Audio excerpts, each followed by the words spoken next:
마가복음은 9장을 분수령으로 예수님의 사역이 나누어집니다.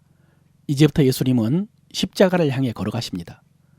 이번에도 주님은 멀리 가이사랴 지방을 여행하시면서 제자들에게 십자가 죽음에 대해서 은밀하게 말씀하셨습니다. 갈릴리로 돌아오는 길에도 예수님은 사람들을 피해서 제자들과의 시간을 보내셨습니다. 그러면서 다시 십자가의 죽음과 부활에 대해서 말씀하셨습니다. 그런데도 제자들은 이 말을 깨닫지 못했고 묻기도 무서워하더라라고 했습니다. 여러분, 왜 예수님이 반복적으로 말씀하시는데도 제자들은 알아듣지 못했을까요? 한마디로 자기들 생각에 사로잡혀 있기 때문입니다. 어떤 생각입니까? 예수님을 정치적인 메시아로 여기고 예수님이 왕으로 등극하실 때 자신들은 어떤 영광을 얻게 될 것인가 하는 생각입니다. 아마 그들은 변화산에서의 영광스러운 주님의 모습을 보면서 그런 생각을 더 확실하게 했을 것입니다. 그래서 예수님이 십자가 죽음을 이야기하고 계심에도 불구하고 자기들끼리는 무슨 이야기를 나눴습니까? 우리 중에 누가 크냐를 이야기했습니다. 주님이 왕이 되셨을 때 그 곁에 누가 오를 것인가를 이야기를 했습니다. 여러분, 왜 이들이 지금 우리 중에 누가 크냐 문제로 다투었을까요? 그들 중에 3명의 제자는 예수님과 함께 변화산에 올라가서 놀라운 체험을 했습니다. 다른 말로 하면 굉장한 은혜를 체험한 것입니다. 그런데 산 아래에 있던 다른 제자들은 어떤 경험을 했습니까? 귀신에게 나가라고 명령을 했는데 오히려 귀신이 아이를 더 괴롭히는 패배를 경험했습니다. 율법 학자들과 사람들 앞에서 부끄러운 모습을 보였습니다. 그러니 이들 사이에 어떤 이야기들이 나눠졌겠습니까? 충분히 예상할 수 있지 않습니까?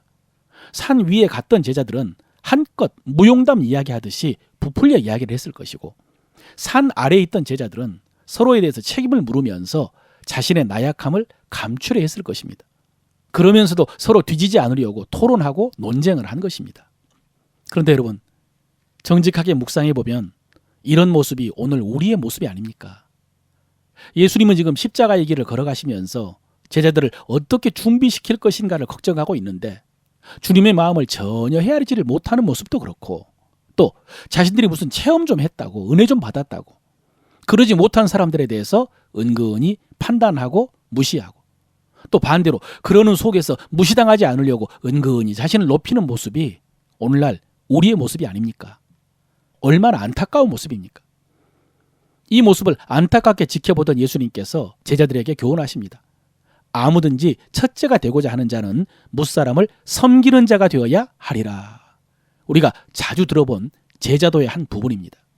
여러분, 주님의 제자도의 핵심은 위치나 지위나 서열이 아니라 목적입니다. 그것은 섬김을 위해서 존재한다는 것입니다. 그것이 그리스도의 삶의 목적입니다. 우리가 주님을 믿고 섬기는 것, 따르는 것이 무슨 대단한 일을 성취하는 것, 자아실현, 아니면 어떤 지위에 올라서 그 권세를 행사하며 누리는 거 전혀 아닙니다. 오직 섬기는 것입니다. 은사적인 관점에서 유익하게 하는 것입니다. 다른 사람들을 유익하게 하는 것입니다.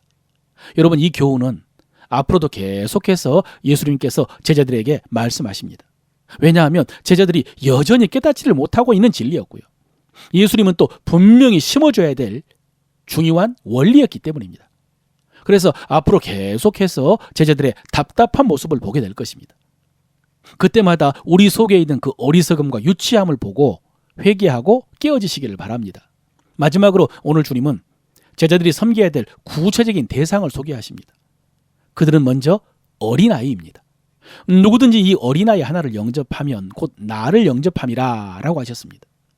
여러분, 이 말씀은 어린아이를 소중히 여겨라 라는 의미도 물론 포함이 되어 있지만은 여기서 어린아이는 작은 자, 낮은 자의 대표적인 모습입니다. 나에게 크게 유익이 되지 못한 작은 자입니다. 여러분, 내가 누군가를 영접하고 대접한다면은 큰 자, 높은 자, 대단한 사람을 영접해야 나에게 이익이 있지 않겠습니까? 그런데 주님의 교훈은 그렇게 나에게 이익이 돌아오지 않는 자를 섬길 때 그것이 주님을 섬기는 것이라고 말씀하시는 것입니다.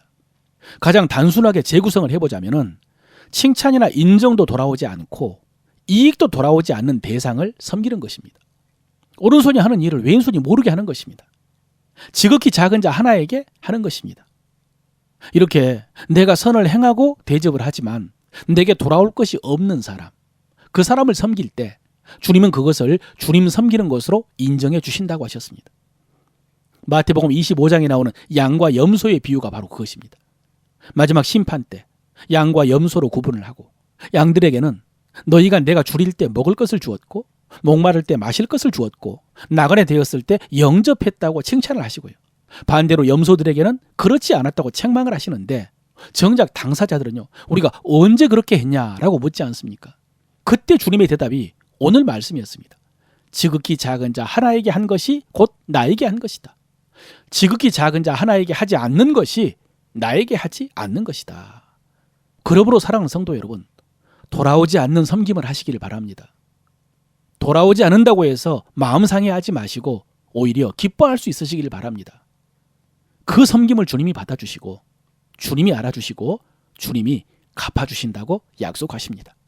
오늘 우리가 믿는 믿음의 도리를 입으로 고백합니다. 우리의 부르심은 오직 섬김입니다. 우리의 부르심은 오직 섬김입니다. 지극히 작은 사람에게 한 것이 주님께 한 것입니다. 지극히 작은 사람에게 한 것이 주님께 한 것입니다. 주님을 섬기듯 지극히 작은 사람을 섬깁니다. 주님을 섬기듯 지극히 작은 사람을 섬깁니다. 우리의 섬김은 주님께서 갚아주실 줄로 믿습니다. 우리의 섬김은 주님께서 갚아주실 줄로 믿습니다. 아멘.